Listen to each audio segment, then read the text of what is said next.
I've had 2 babies, see, if you're counting. I was 16 the first one. Boy from our street was the father, although that's a bloody grown-up word for a boy that age. Of course he could never marry me. He had an uncle made good in Cardiff as an undertaker and we were going to train him up. Dad said, well, he could probably be trusted with dead bodies. Mum didn't like that. I couldn't see the point in coming up with a name for her. Dad had a word with the man at the Home and Colonial, see if he'd take me on as I best earn a living, Mum said. Men don't like damaged goods. Well, they don't if you call them damaged goods. I liked it at the shop. All the foods. After I'd had the baby, Mum made me sit at the back in church, away from the family, to show she was taking our collective shame seriously. That's where I met Michael. His family were a bit posh. Well, posh compared to the rest of the congregation. Not posh compared to what I met later, through Michael, you know. They were new in church, and he was a bit older, so he took to sitting at the back with me, so he could make jokes. Not to shock me. He knew I was hardly a nun. He didn't believe in God. He liked the singing. I used to laugh at his singing. He said, do I sing funny? I said, no. You sing lovely, that's what's funny. I says he should be in the choir. He said, I like sitting at the back with me. And besides, you can't muck about in the choir, or in the case of this choir, singing bloody tune. 2 months to the day after he set eyes on me, he asked me to marry him. Didn't see that coming. Not because of my scandal, just hadn't occurred. He was my pal. We had a laugh. And anyway, it was his little brother Charlie I always fancied. Charlie. Ooh. He just started in the police. And he had all this thick, dark hair and always looked like he hadn't shaved since yesterday. He's gone to seed now as Charlie, like some men do. Dad said it was up to me if I married Michael. Mum said, how soon can you do it? I thought, well, Alice, could be fun. It was his parents brought us the weekend in Brighton. When we got in the hotel room, the curtains were drawn tight shut, even though it was broad daylight outside. I think they're dropping hints, I said. Michael didn't seem to hear that and went straight to the picture on the wall. There was a little vase of flowers on the bedside table. So I took one out and I popped it between my lips like I'm some sort of, I don't know. Only, because it was dark, I hadn't realised the flowers were made of bloody cloth. So I'm sitting there all demure, spitting fluff and dust out my mouth. He laughed at that. We both did. So I patted the bed beside me, like this. Only he didn't seem to, well, I thought he was supposed to get straight to it, see, you know, without people go on about honeymoons with their winks and their nudges. Mm-hmm. Well, I say people. Silly girls who wouldn't know sex from tobogganing. Michael looked me up and down like he was taking me in and said, that bedspread is the same pattern as your dress. Then he goes to the window, opens the curtains wide and stands there, even though there's no sea view, peering out with all the specks of dust swarming round his head. He must be nervous, I thought. Yeah, that's it. Well, maybe he hasn't done it before. And he knew I had. So I thought, come on, let's go out. Out of the hotel, I mean. So we have a bit of supper and then go dancing. in one of the smart ones on the front, you know, with the palm trees and the band. He's a lovely mover, is Michael. Well, when the bands stop, we're half cut. Well, half is an understatement. So we stumble back to the hotel, fall into bed, and pass out. Second night, said he felt sick. We lived with Helen and Jack at first. That's Michael's mum and dad. Oh, they treated me nice, but I'd look forward to Michael coming home of an evening. I'd stopped working in the Home and Colonial, see, because Mr. Barrett said it wasn't right for a married woman to stay on. Michael would come home 8, 9, even 10 some nights. Bit of supper, game of cards. He said he was funny about sex, what with his parents, only sleeping through the wall. So I'd lie there, with him breathing next to me, gentle enough, and his dad snoring like heavy artillery through the wall. Still, it was only for a few weeks. When we got our new flat, oh, you should have seen it, Mum's face. Ellen and Jack had helped us out, you see, so it was, well, you know. Michael got this young handyman he'd met in a pub to come round and put up a big new mirror in our bedroom. Came round during the day when Michael was at work. Good looking chap he was. All strong in his rolled up sleeves and his shoulders when he lifted the thing up. To stop myself saying something. He wouldn't stay for a cup of tea after. Said he had other calls to make. As he was going, he stood and bid me good day, Mum, and would I thank my nice husband for him.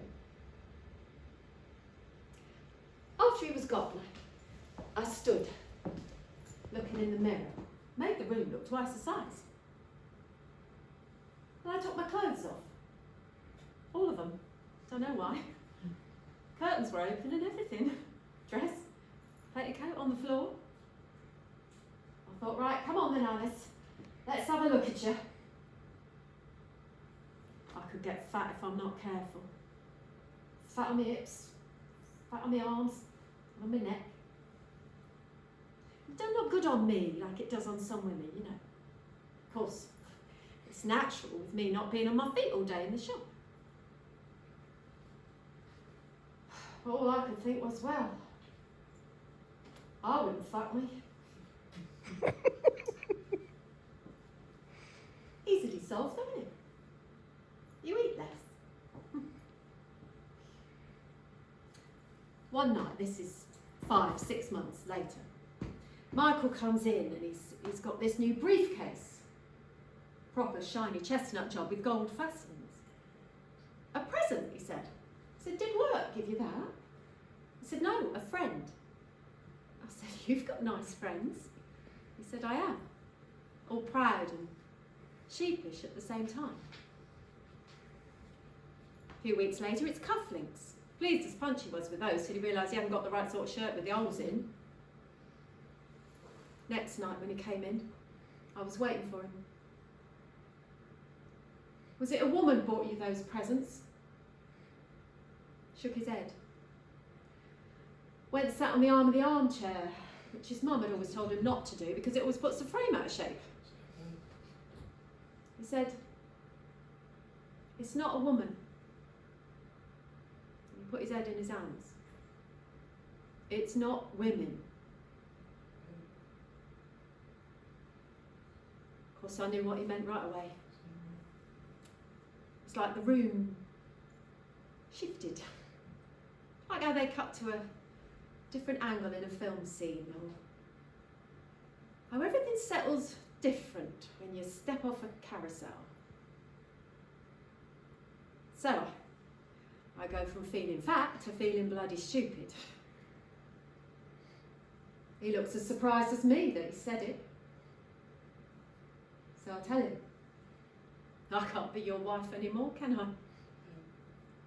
He looks surprised at that too. And you know what he said? He said, I'd miss you, Alice. I'd miss you.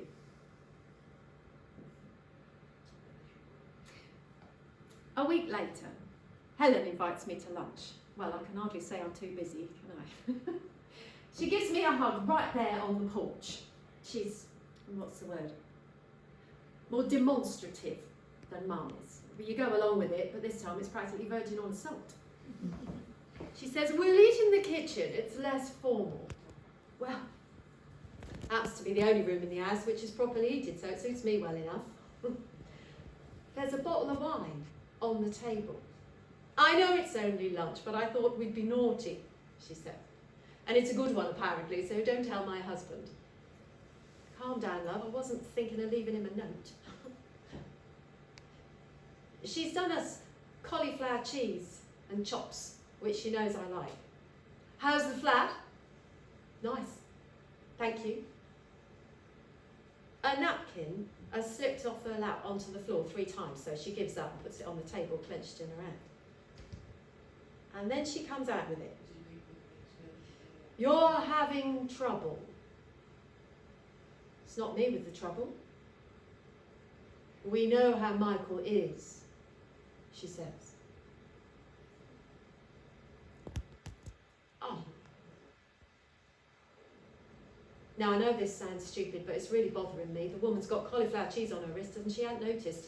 But I can't say anything now because it's not quite the moment. It doesn't mean he can't be a good husband to you. It's better than drink, illness or gambling, or women.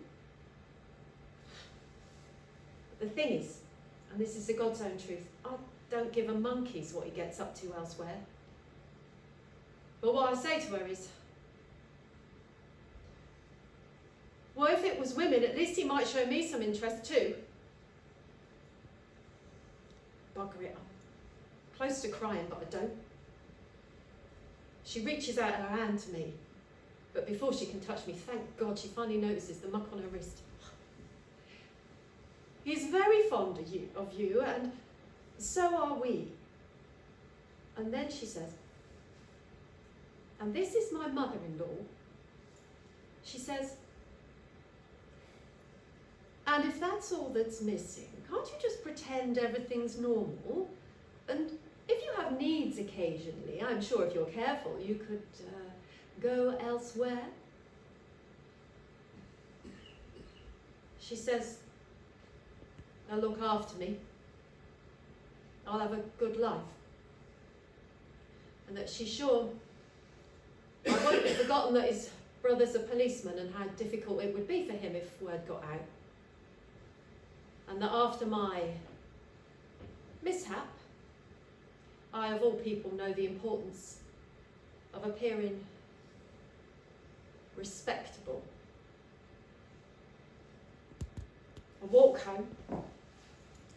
Hour and a half, even though the wind's up, I can't face the tube. Michael comes in, it's nearly midnight. Sees my face. Looks like he's just watched his own death.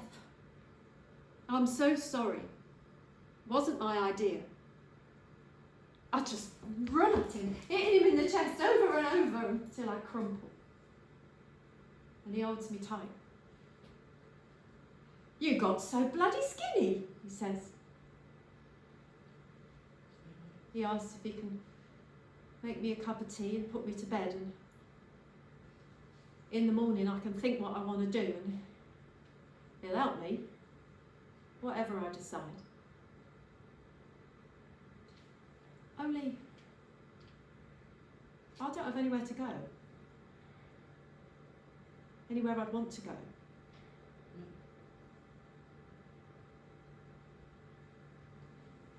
We don't say a word until I'm in bed. I'm shattered. He gets in next to me. I don't stop him. And then in the dark, where it's safe and I've got my back to him, I say, it's your brother I always fancied. He snorts into the back of my neck, yeah, you and Arthur London. He puts an arm over me, puts his hand warm and flat on my stomach, like he sometimes does. A minute later, he's cupping my breast. Usually he stays well clear, but no mistake, it feels electric. He shuffles up behind me so I can feel that he's hard. My heart's pounding so bloody hard I can hear it. I keep my eyes closed, even though it's dark. I can hear the clock on his side of the bed ticking slower than my heart's beating. Everything's out of pace, but it's nice. His hand moves back down to my stomach and further down till he finds me. His mouth's hot on the back of my neck. I don't respond to any of it until I do. And now we're what you call properly husband and wife. A month later, doctor tells me I'm to start feeding myself and that I'm pregnant.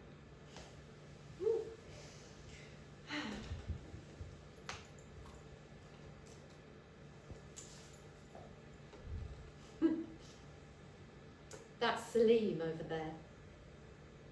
The Arab-looking one, obviously. He's very charming, actually, and not unflirtatious with me, considering he usually comes in with one man and goes out with another. I'll go say hello in a minute. He'll want to know why I'm here on my own. He's very direct, you see, what with him being foreign. Without Michael, he'll mean. Well, why not? It's as much my pub these days as his, isn't it? Especially since Violet left home. And that's, well, nearly 10 years ago now, can you believe it? Violet, that's our daughter.